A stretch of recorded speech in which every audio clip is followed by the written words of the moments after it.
Hello student. Today we are going to learn a lesson Dick Whittington and his cat. This is a story of a simple poor boy who reached great height from humble circumstances. Students, we will learn a story in two parts. So, Dick Whittington and his cat is the English folk tale surrounding the real life of Richard Whittington, a wealthy merchant and later Lord Mayor of London. The legend describes his rise from poverty-stricken childhood with the fortune he made through the sale of his cat to the rat-infected country. एक rat infected country थी, वहाँ पे उसने अपने rat को cell करके कैसे उसको ज़्यादा से ज़्यादा पैसे मिले इसके बारे में यहाँ पे बताया गया है. So let us begin. There was once a poor boy called Dick Whittington who lived in a small village in the south of England. He had no proper home, for both his parents had died and he was unkindly treated by many of the villagers. There was once a poor boy called Dick Whittington who lived in a small village in the south of England. He had no proper home because he was an orphan and his parents were died.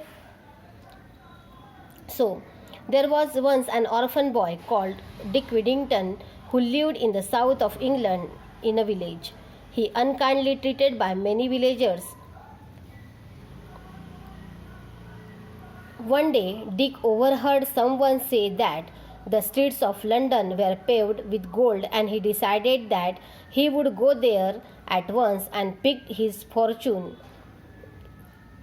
in gold pieces from the streets, for he thought people might treat him with more kindly when he were rich.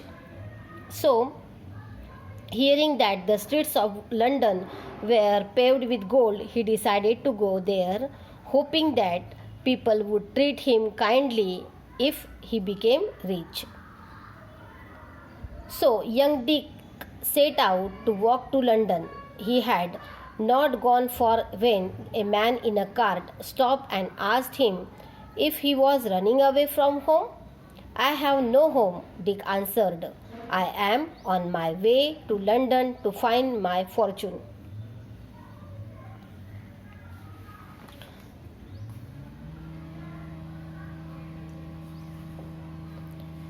रास्ते में जब वो जा रहा था तो एक cart वाले ने उसको रोका और पूछा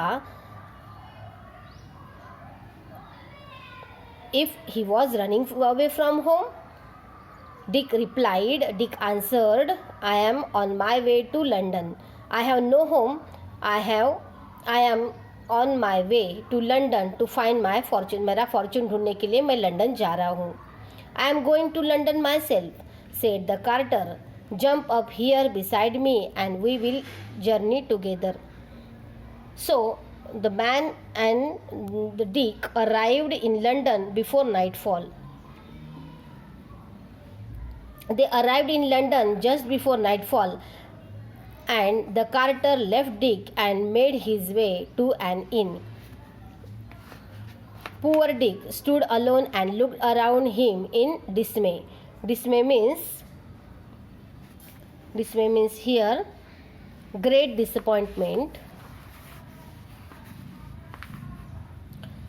Where was all that fine gold, and he could see were dirty streets and lots of unfriendly people. He had nowhere to sleep, and in the end he spent the night in the corner of an alley where he hoped he would come to no harm. They arrived in London before nightfall. Dick was dismayed. Where was all that gold? He asked himself, where was all that gold? He could only see dirty streets and unfriendly people. He slept in the corner of a alley, waking up cold, miserable, begging for food, and being shouted at. The next morning, Dick woke up cold, miserable, and very hungry. He wandered around begging for food, but again and again people shouted at him, "Go away, you lazy fellow! Be off with you! and aimed angry blows at his head. At last, he collapsed in the street and lay there, too weak to look further for food. When he slept in the corner of alley, waking up cold, he begged for miserable begging for food and being shouted at. People shouted at him and said, "Go away, you lazy fellow." People aimed angry and blows at his head, and he collapsed in front of a house of a rich merchant.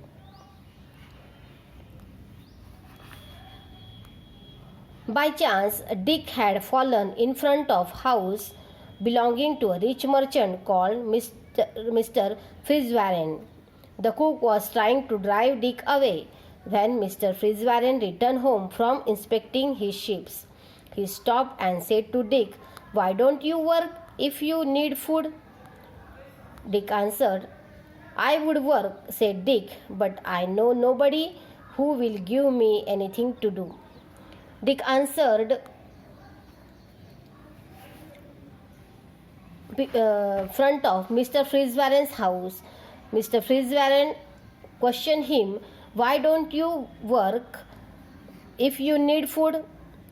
Dick replied, "I would work, but I know nobody who will give me anything to do." Then Mr.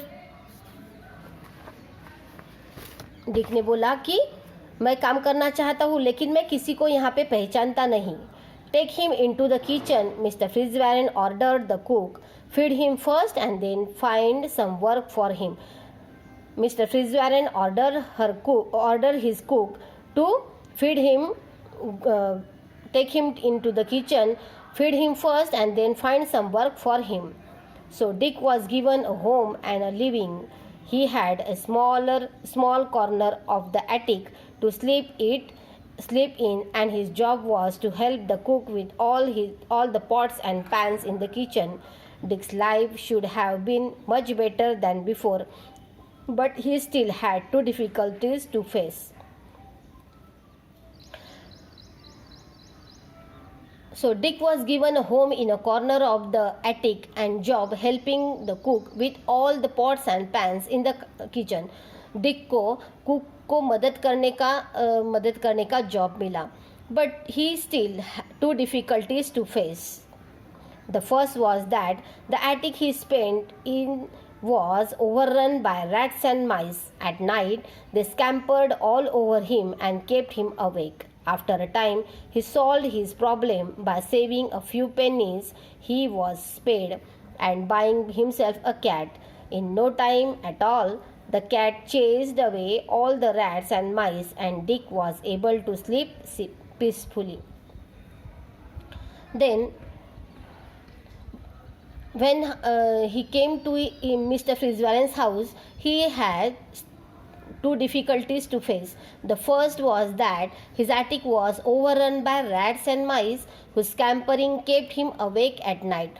वो cats and mice उसको रात भर जगह ही रखते थे. So he bought a cat who chased all the rats and mice away. So Dick was able to sleep peacefully.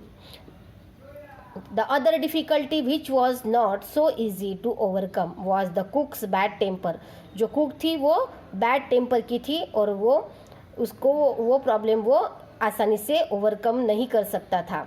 She shouted and screamed all day and would scold Dick and hit him with a wooden spoon even when he was working as hard as he could. The other difficulty was the cook who shouted, screamed and scolded Dick even when he was working as hard as he could. वो ज़्यादा से ज़्यादा मेहनत करता था फिर भी वो कुक उस पर चिल्लाती थी और उसको वुडन स्पून से मारती थी और बोलती थी, "You lazy boy, take that." One night, Dick decided he could stand it no more. Early the next morning, before the cook was up, he set out with his cat to seek his fortune elsewhere. The two of them walked as far as Holloway on their way out of London. Then Dick sat down on a stone to rest. It was the 1st of November, All Saints' Day, and the church bells were ringing as Dick